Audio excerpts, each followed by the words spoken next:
Hello and welcome to another TP's Diary video. In this video I'm going to be talking about brakes.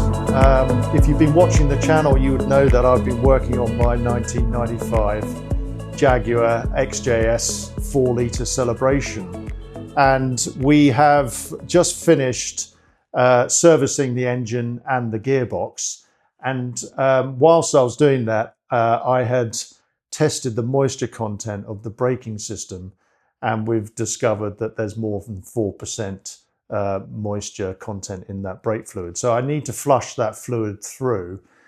I've been doing some research on the braking system on this car, and I think, and please comment if I'm completely wrong here, that this has a Travis electrico-hydraulic modular system, which is a 3-circuit system, I think. 2 to the front, 1 to the rear, I believe. And there's loads of sort of content online where it's telling me how to bleed the brakes, the system of bleeding the brakes, and that type of thing. But I'm just flushing the brakes. So what I'm going to do is I'm going to try in this video, hopefully it works, where I'm just going to use my pusher on the brake fluid header tank, and then I'm going to crack each bleed nipple on each caliper, starting with the furthest one away, which is, I believe, the passenger rear. So we can start on that one and then go to the driver's rear and then work our way to the front. And then hopefully that will enable me to flush the fluid through. I'm also hoping that I'm going to see a color change in the fluid. So what I'm planning to do is to drain probably about 1/4 to 1/2 litre of fluid out of the first caliper. And if the color of the fluid then changes, I'm just going to take a little sample of that, test it. And if the moisture content then goes down to below 1, I'll then move on to the next caliper, etc. So that's sort of the basic plan, and I'm hoping that's going to work. So we'll see. So let's get our overalls on and get started. Okay, so I'm just going to go through some of the tools that I'm going to be using to do this flush.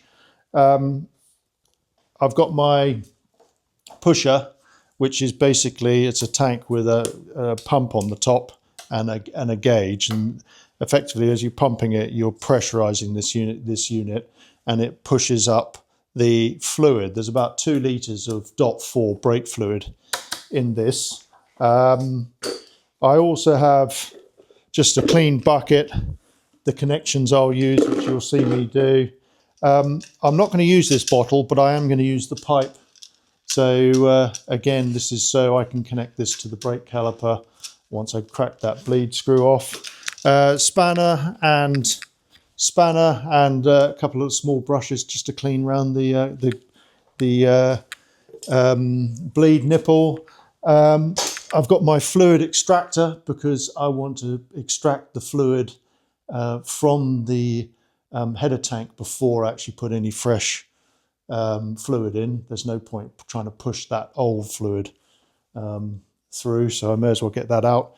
I've obviously got my tester. I've got a measuring jug so I can work out how much fluid comes out as I'm doing this, and then I can test it. And I've got some more, another 3 litres here of .4 brake fluid in case I need it. Right, ready. Okay, so the first thing I want to do is I'm going to use my vacuum extractor to remove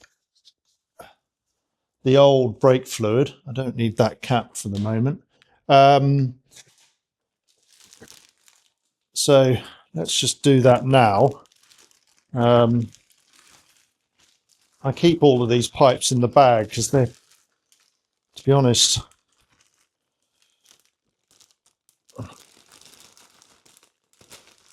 I mean, as much as you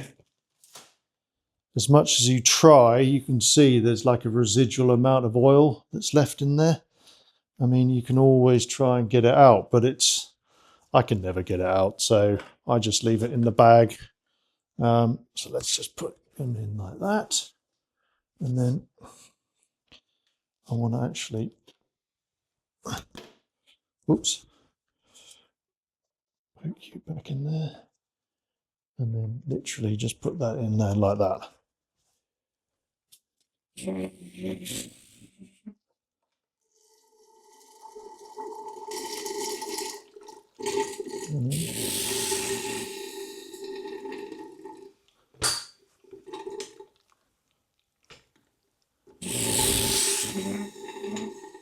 That'll do.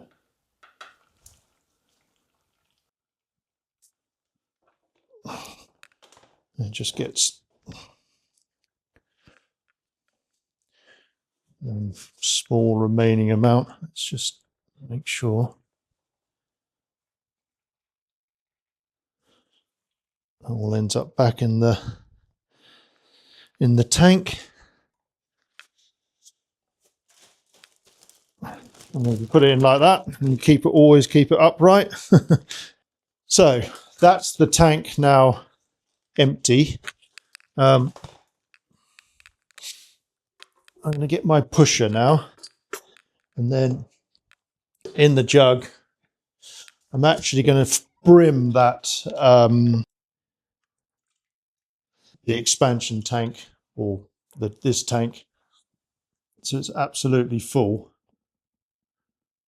with new fluid. Typically I haven't put enough in there before I start connecting the pusher onto it.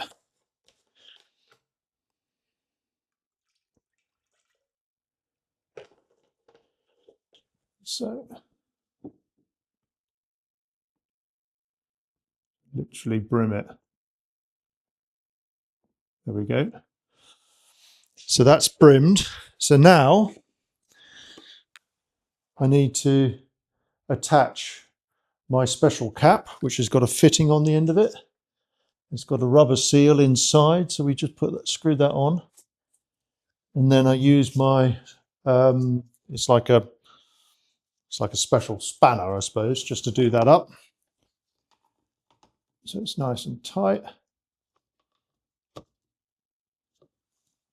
Okay, and now I connect my pusher to it. So if I then, okay, so that's that's the pusher now connected.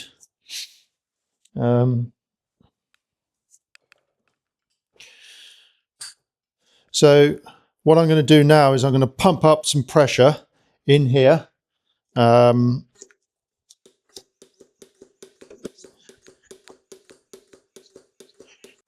Okay, so now I've got the air out of the pipe. So I just leave that. So basically I've pumped that up. It's now got about 20,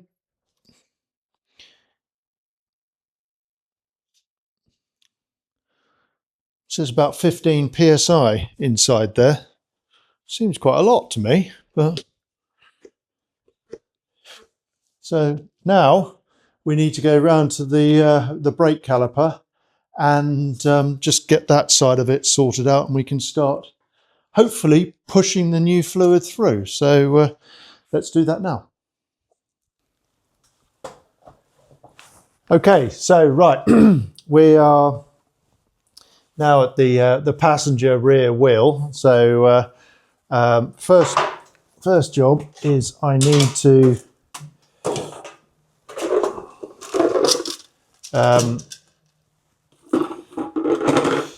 just clean off the area around the bleed nipple, which doesn't have a little rubber cap. So I'm going to see if I can. I don't have one of those, so I'm going to see if I can find one. But I've got some little wire brushes here, so I'm just going to clean off around that cap.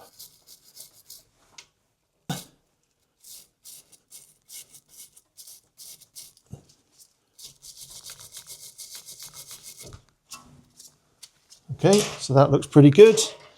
So next I am going to get my spanner on, just like that. And then, like I said to you before, I'm taking my little pot here and the bucket, but I don't need the actual pot itself because I want to watch the fluid as it comes out.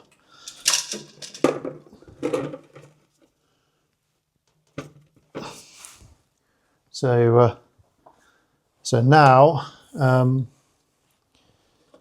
we are going to crack that nipple open, and with a bit of luck, yeah, actually run a bit further than that.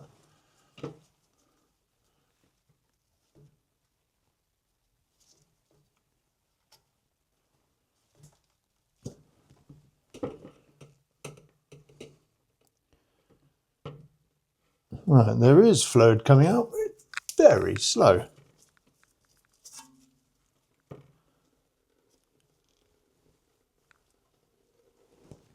As you can see.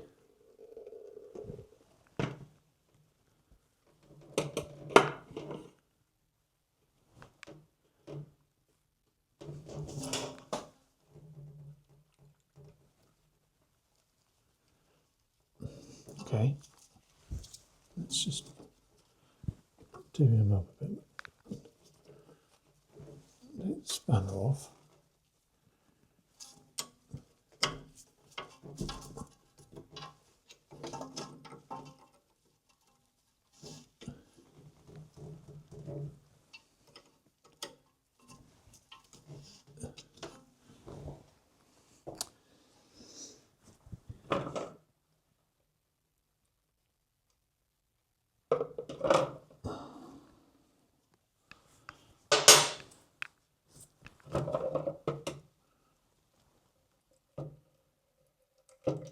I mean, it is pushing it through.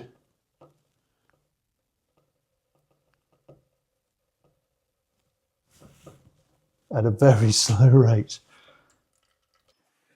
Okay, so I've just been messing around with this, and the brake fluid is coming out, albeit very slowly. I've discovered that if I just pump the brake a little bit, you know, it will come out a bit more. So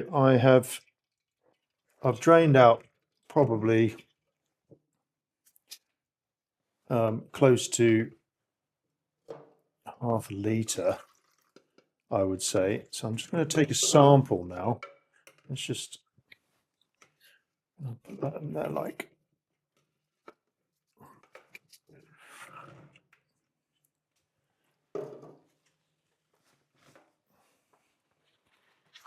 Take a sample of it and test it. So I'm trying to get the most of the residual fluid out here so I don't get a false reading. What I'm looking for is rather than it being 4% moisture content, if it drops down to say 1 or 2, then I'll do the other side and I'll go around and then I'll repeat the process until I get all the fluid flush through this whole system. So run that test again. You can see it now working away. You can see it's on dot 4. And now we're at 0.6. Okay, so I'm quite happy to proceed now because obviously there's one line that goes, well, not obviously, but there is one line that goes, brake line that goes from the front of the car to the back of the car, and then it goes into a T section and it goes off to either side. So this is the furthest point away. So I'm now going to do the driver's side rear, and that should then bring that 0.6 result down to hopefully 0. So let me go across the other side now and get set up, and then we can do the same thing, and I can then show you hopefully that result coming down. Right, we're over at the passenger side now. I've already had a bit of a go at the bleed nipple here. What I only have to do, what I need to do is just pump up the pusher again. So, and then hopefully this side won't need so much fluid to run through it. I think we pulled out about ½ litre of fluid through the system, but I'm quite happy with that 0.6 result. So what I'm going to do is just pump the pusher up again, get a nice load of pressure in that. Let's get this on now. Same procedure as I did before. The advantage of having the pusher, of course, is I can do this one-handed. I can do this one person rather than having somebody in the car. And plus, having it as a manual pump, it means I don't have to have the compressor running.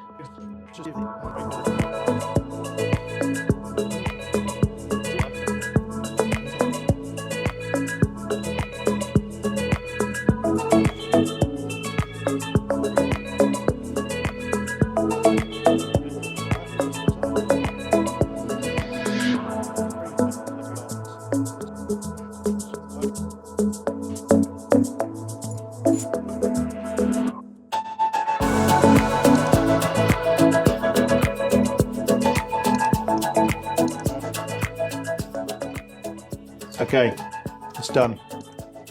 Now you can see 0.9, which is perfect. Right, so the next step is for me to now, I'm just going to go around and just double check everything. So I'm going to check the rear brakes, the same order as I've done, make sure that they're all reading the same. And then we need to get all the wheels on.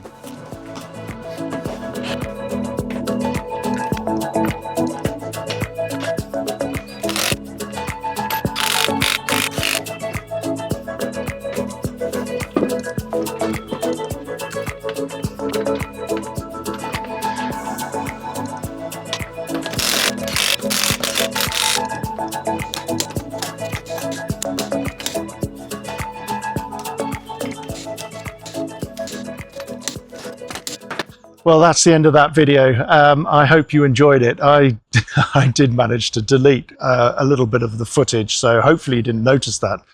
But one of the things I managed to delete was the reason or the importance of not having moisture in your brake system. And that is mainly because obviously the moisture will corrode your brake system, which you don't need.